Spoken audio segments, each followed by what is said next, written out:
Hello and welcome back for Monday's MLB DFS Slate breakdown. We're going to go over it all. But before we do, make sure to like, comment, subscribe to all our videos. If you like what we're doing, it just helps, kick the algorithm into full gear and give you more content for free. Also, if you're not already, make sure you join us with LineStar. It is only $29.99. Gets you all the props, all the DFS.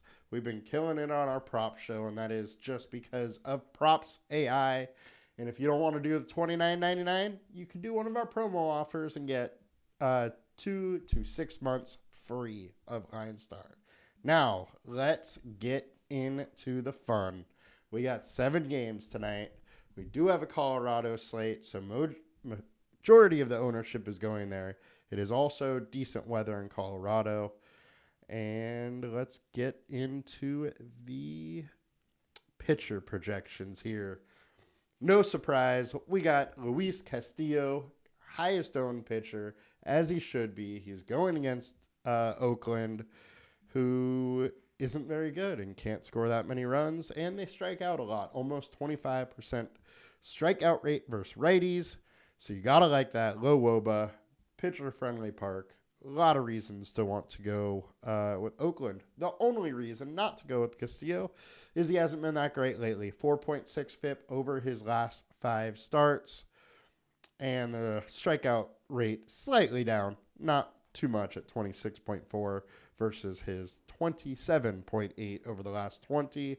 And his FIP over the last 23.12. Anyways, over these last 5, he's faced some decent offenses in the Cardinals, the Blue Jays, the Astros, the Rangers, and the Red Sox. So I wouldn't put too much stock in the fact that his FIP is a little bit higher. I think it's just really that he's been facing some pretty good offenses, and I bet he gets on track today. 26% combined K rate, so we like that upside there. Next, we got Christian Javier, who seems like he might be starting to find his strikeout stuff again. 8 Ks, 11 Ks, and then 5 just this last week. And going against the Brewers, who like to strike out a little bit, 23.5% K rate towards righties. And we have a 28% combined K rate for him on this slate. So definitely a nice spot for good old Javier. I don't love it, though. I think I would rather Castillo. And then maybe Burns at 9K. Even though the Astros have hit their stride a little bit, they're hitting a little bit better. So I might take the discount there, but we'll see. So 23.3% K rate versus righties for the Astros. So there's definitely some upside here. Burns is coming around a little bit, 3.43 FIP over his last 5 starts. We have seen some upside in him lately. Still not totally back into his Cy Young form, but striking out 24%, only a 23% combined K rate. So in this matchup, the upside is definitely with Javier, but you have to pay for it. So, but both pitchers are decent. And if you do not want to go with the 3 highest owned guys, I think you could go Ober. Charlie Morton's probably going to maybe even be a little lower owned than that just because they're facing the Dodgers. Dodgers been hitting well. I don't mind Brady Singer. And then LineStar is really liking Michael Lorenzen, 7.8K. 17.2 fantasy point projection. So he's looking decent. This KC lineup strikes out a decent amount versus righties, 23.8%. Combined K rate, 20% versus 7.8K is not bad. So one other thing I did want to bring out is nobody is going to go to Edward Cabrera, and it is a very small sample size, but the one time he's pitched in Colorado, he went 6 innings, had 9 Ks, no earned runs. So it is kind of interesting. We know Cabrera is a decent pitcher.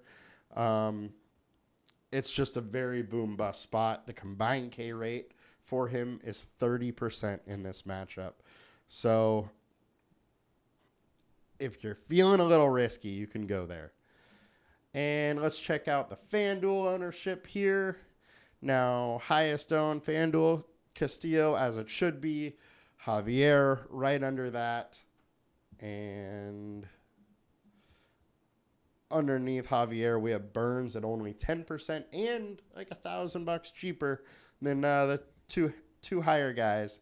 So, I mean, I kind of think you want to go one of them or go with Cabrera with a huge price discount with some real solid upside. But again, that's just getting risky. You're going to be very different by doing that.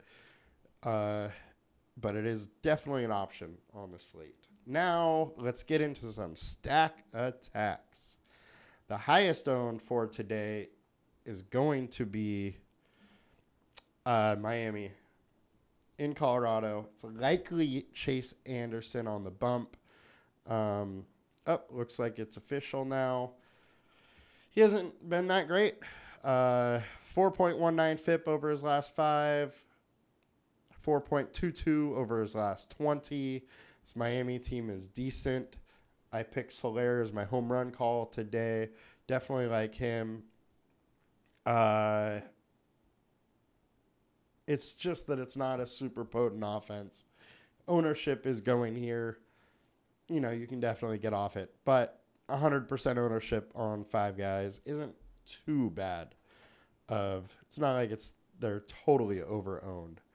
Now, if we go to the projection, highest projected, we got the Dodgers. I think that's for good reason. They hit Morton pretty well. There's a lot of guys that have hit him well in the past. One thing is they're a super expensive stack. All of their guys are pretty much over 4K these days. So it's with the pitchers and with you wanting to pay up on pitcher, might be hard to get the Dodgers, but they do look good. On the other side, we have the Braves versus Gavin Stone. Gavin Stone's a really good prospect, but he is just that. He's a prospect. He's young. This Braves offense is extremely good. I think this game has some really high upside, but we'll have to see how it goes. Also, we got Boston coming in. I think Boston's in a really spot. Berea is a good pitcher, but he's likely just an opener. He'll go 2-3 innings and then kick it over to that bullpen, which you can definitely get to. Now, if we go to the value side, picking on Christian Javier, which I don't love, but Milwaukee bats are decent and he can get got. I don't mind this Detroit one going against Singer. I do like Singer a little bit as a pitcher for DFS, but he's volatile, you know? I mean, it's a pretty average FIP of around 4, so they can get to him without a doubt. He's not that great of a pitcher. Rest of the value, you got some Miami there. Miami is, you know, maybe a small value stack is very interesting there. So, high ceiling is Braves and Dodgers. No surprise. This game definitely could shoot out. Either of them are able to go nuts. Boston's coming in there as well in a good spot. Now let's look at FIP. So, Chase Anderson leading the worst FIP. And let's see if it's over for... All right. I'm glad I went to this one. Seattle versus Kyle Muller is an interesting spot for me. Ownership's not really going there. We know the Seattle team can hit. They're not that expensive of a stack. So I think it's interesting. If they get Muller out early, this Oakland bullpen is awful. So I think it's an interesting spot. It's also a late night hammer. They're huge, minus 330 favorites with an 8-game total. So their 4.8 implied runs is decent. As you can see, obviously, Colorado game, most implied runs. I think you could go to either of these offenses if you want. Colorado is the one that's going to be a little less owned. They're going against the better pitcher. But as we know, this Colorado is just a very volatile ballpark to pitch in, so it can go either way. Cabrera's given up some hard contact, but he has some real high strikeout upside, so I think you could play either spot in that game. Braves, if Gavin Stone gets out, Dodgers bullpen isn't great. I think you could go to Boston. You can absolutely go to the Angels. Angels are just hard because it's such an expensive stack, and you really want to get at least one of Shohei or Trout in there. Minnesota's kind of interesting too. This Giants bullpen has been terrible. Bariba's only going to be an opener. He's probably only going 1 inning, and then you're into that bullpen. So could definitely make some noise there. And Seattle I like as well. All right, guys, that will do it for us today. As always, make sure to like, comment, and subscribe to our video. And I will see you next time. You guys have a great afternoon. Good luck, and I'll see you tomorrow. Thanks. Bye.